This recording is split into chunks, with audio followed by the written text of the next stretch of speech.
Kun sagantaa michuu waldaa beeksisaa fi maxxansa coqorsaan qophaa'ee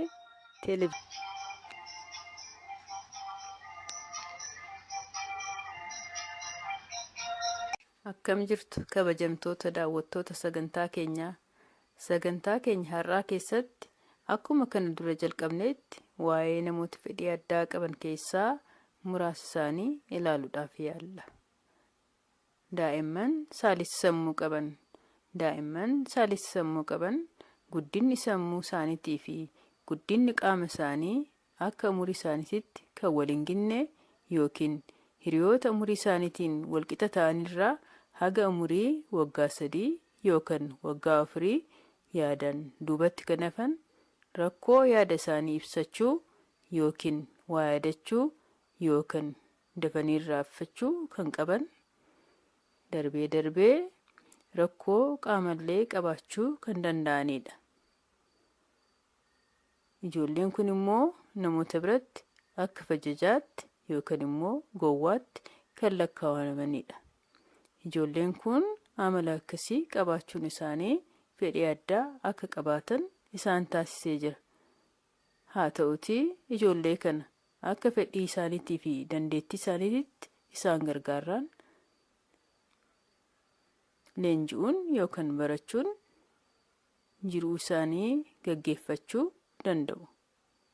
Isaan leenji'uun jireenya isaanii jiraachuu akka danda'an yookiin ijoolleen kun sirriitti leenji'uunii fi barachuun jireenya isaanii jiraachuu akka danda'an kan agarsiisu viidiyoo gabaabaa kana waliin yaa ilaallu.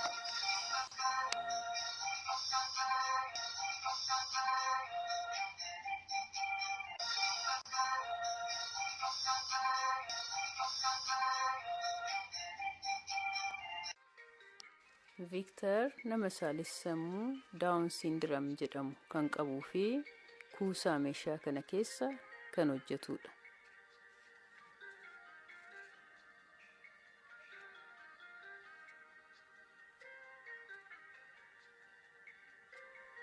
Meetiraabiin immoo iddoo uffata gurgurtaa kana keessatti akka nama deeggarsa kennuutitti kan hojjetudha. Raajimoon immoo nama saalisa sammuu qabu ta'ee barnoota fedhii addaa irratti deeggarsa kennuudhaan kan hojjechaa jirudha.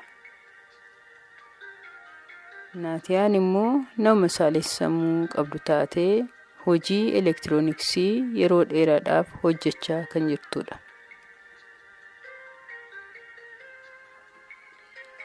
Pirmaadoon immoo nama saalisa sammuu qabu ta'ee garaajii dhuunfaa kana keessatti yeroo dheeraadhaaf hojjechaa kan jirudha. Hojjisiistoonni isaanii innaa ibsan hojiin akkamitti akka hojjetamu, uffanni gosa adda addaa iddoo kamitti akka fannifamuu fi gatii meeqaan akka gurguramu iddoo isaa waliin itti agarsiisuudhaan isaan leenjisuu isaan booda gurgurtaa isaanii itti fufuu jechaadha. Asitti akka arginutti haala qabatamaa ta'een dandeettii isaanii ilaaluudhaan uffata gosa gosaan akka inni kaa'u itti agarsiisaa jirti. Yoo lakkoofsa ni danda'u ta'e lakkoofsan danda'an taanaan immoo haalluudhaan adda baasanii akka isaan ka'an taasisu. Leenjiin kan kennamu iddoodhuma hojiititti haala qabatamaa ta'een hojjechaatuma leenjicha fudhatu. Fakkeenyaaf Raaviin lakkoofsa hin danda'u, Victor immoo ni danda'a. Jara lamaanuu akka dandeettii isaaniitti waliin akka hojjetan taasisu. Yeroo hojjetan adda baasuu namoota hin dandeenye waliin yeroo baay'ee walumaan ta'anii hojii jalqabsiisuu isaan booda ofii isaaniitiif itti fufanii hojjechuu danda'u. Asitti akka arginutti haala qabatamaa ta'een leenjicha isaanii kennuu. Fakkeenyaaf uffanni akkamitti akka fannifamu kallattiidhaan akka isaan fannisan itti agarsiisuu isaan booda ofii isaaniitiif ni hojjetu. Asirratti amma akka arginutti uffanni akkamitti akka dachaafamu gosa gosaan illee isaan booda akkamitti akka fallinfamu, gatiin immoo akkamitti akka irratti maxxanfamu tokkoon isaanii meeshaadhaan wal bira qabsiisuudhaan itti agarsiisu. Isaan booda isaan wanta qabatamaa ta'e waliin wal bira qabanii qarshicha ni lakkaa'u. Meeqaan yookaan immoo meeqatti gurguruu akka danda'e haala qabatamaa ta'een leenji'anii hojii isaanii itti fufuu jechuudha.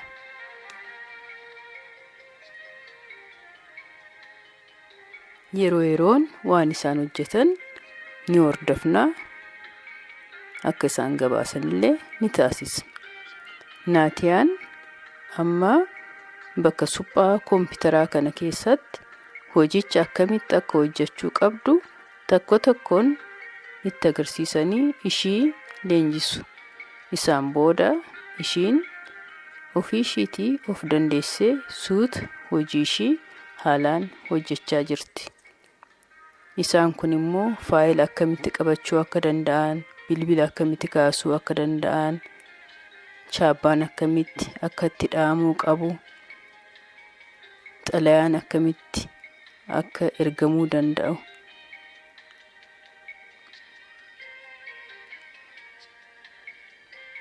waajjira keessatti deeggarsa kennuu akkamitti akka danda'an haalaan leenjiin isaanii kennamaa. Isaan booda isaan bakka itti ramadamanitti hojii isaanii itti fufuu jechaadha.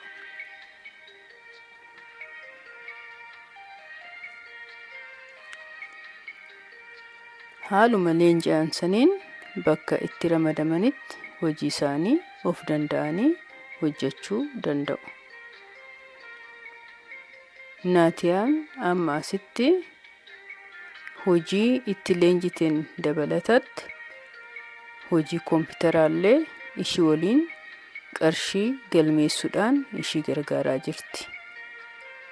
Akka hojjisiistuun ishii ibsitutti anaafillee hojii naa salphisaa jirti jetteetu hojii ishii hagam haalaan hojjechaa akka jirtu ibsaa jirti. Hojii kamiirrattuu akka dandeettii fi akka fedhii isaaniitti leenjisnaan namni jarri kun ofiis danda'anii maatii isaaniillee bulchuu akka danda'an asirraa hubachuu dandeenya.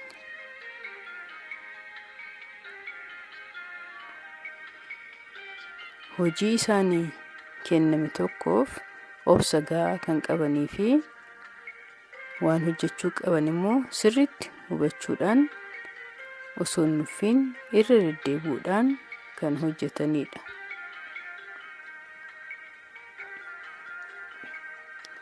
Asirratti akka arginutti waan hojjechuu qaban sirriitti xiyyeeffannoodhaan, seeraan, of eeggannoodhaan, obsaan of eeggannoodhaan yoo galchanii fi yoo hojjetan argina.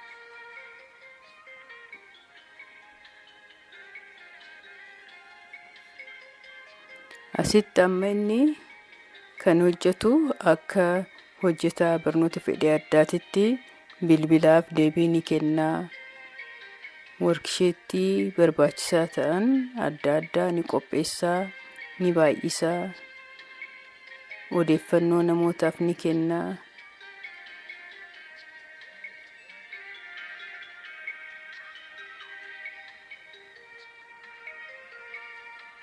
Hojjisiistoonni isaanii waa'ee namoota kanaa ragaa yeroo ba'an hojii isaanii kenname amanamaa ta'anii akka isaan hojjetan ibsu. Birmaadoon amma garaajii keessatti waan hojjechuu qabu. Konkolaataa ni dhiqaa.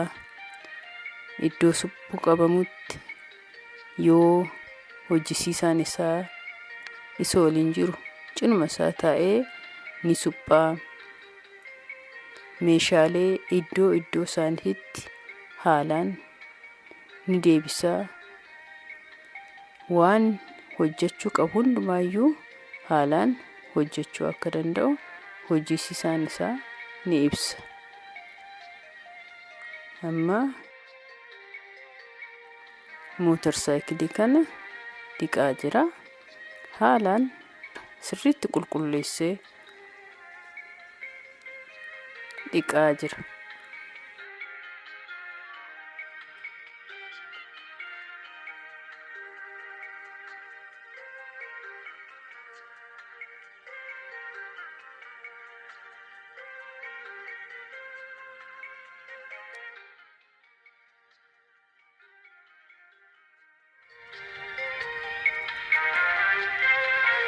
Hojii isaanii hamma feellee suuteedhaniitu hojjetanis garuu bu'aan isaan buusan salphaa miti.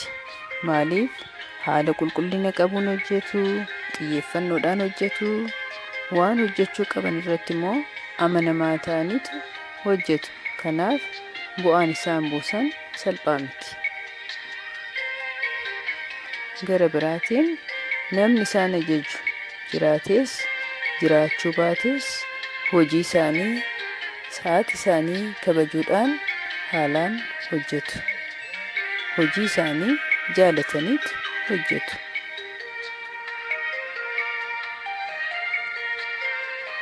Namoonni kun yeroo dubbatan afaan isaanii haalaan dhaga'amuu dhiisuu danda'a.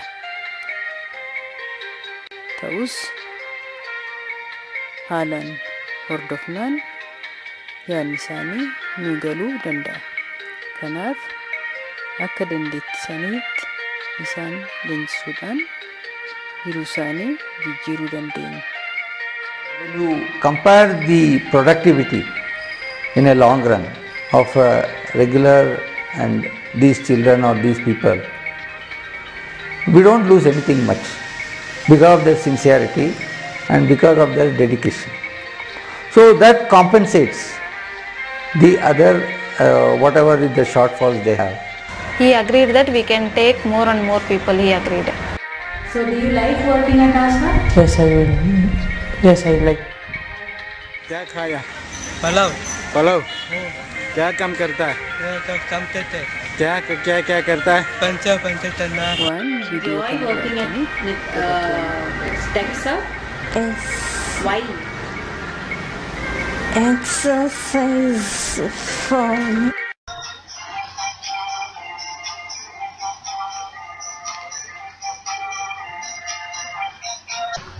Sagantaa Aflattoo.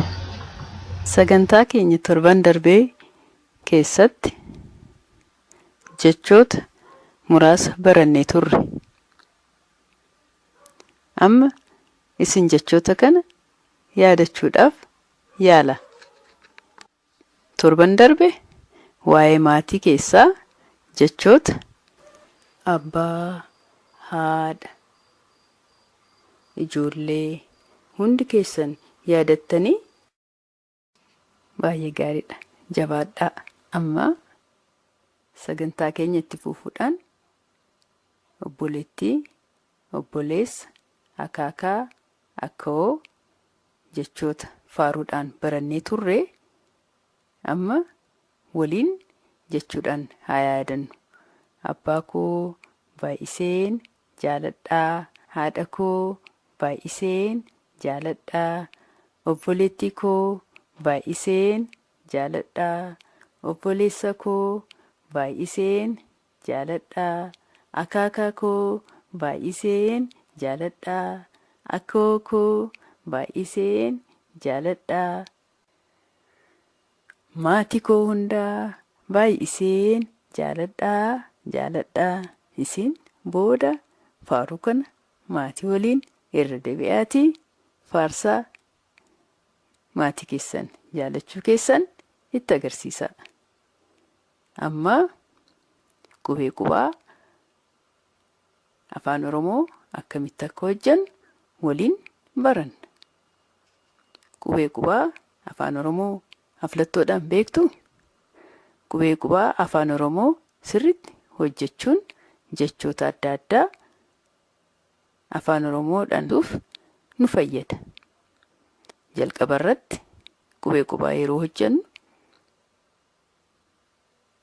qaama keenya kara mirgaatitti naannoo gateettii keenyatti afaan keenyaa fi bocni harka keenyaa wal biratti akka mul'atutti agarsiisna. Fakkeenyaaf qubee A yeroo hojjennu A kan jedhu kan na dhageessisnu naannuma afaan keenyaa sanitti boca harka keenyaa haala kanaan qopheessine garmalee osoo hin fuudhin afaanuma keenya biratti hojjenna. Lammaffaa boca hojjenni san eega qopheessine booda sochiin isaa akkam asii olee naannuma gateetti keenyatti ol kaasna. Bocni harka keenyaa haala kanaan qophaa'e A yeroo hojjennu asii olee kaasna jechaadha. B boca harka keenyaa haala kanaan qopheessine sochiin isaa eessatti naannoo cinaa mirga gateetti keenyatti ta'ee duuba harka keenyaa agarsiisuu odoo hin ta'in haala kanaan ol fuunaa jechaadha. C yeroo hojjennu boca harka keenyaa haala kanaan qopheessine caadhuma fakkeessine naannuma afaan keenyaa biraatitti haala kanaan ol fuuna. Kuni caadhaa akkasitti agarsiisuun sirrii miti. Yookaan immoo ol garagalchuun haala kanaan sirrii miti. Kan namni sirriitti argutti haala kanaan itti agarsiisna. D yeroo hojjennu immoo boca harka keenyaa haala kanaan qopheeffannaa quboottan afran haala kanaan walitti qabsiisne quba takka ol dhaabudhaan naannuma afaan keenyaatti sochiin isaa duubatti garagalchine odoo hin ta'in kun dogongoradha. Namatti garagalchuudhaan asii olee ol fuuna. Isin maatii keessa waliin akka shaakaltan sirriitti sin jajjabeessaa jabaadhaati shaakala. Yeroo hojjennu quba keenya haala kanaan sirriitti gaddachaasne fakkeessine naannuma afaan keenya biratti gochuudhaan haala kanaan ol fuuna. Baay'ee gaariidha. Isinii galee haga torbanitti qubee biraa haga dabalannutti jechoota ittiin hojjechaa shaakalaa tura nagaan nu tura.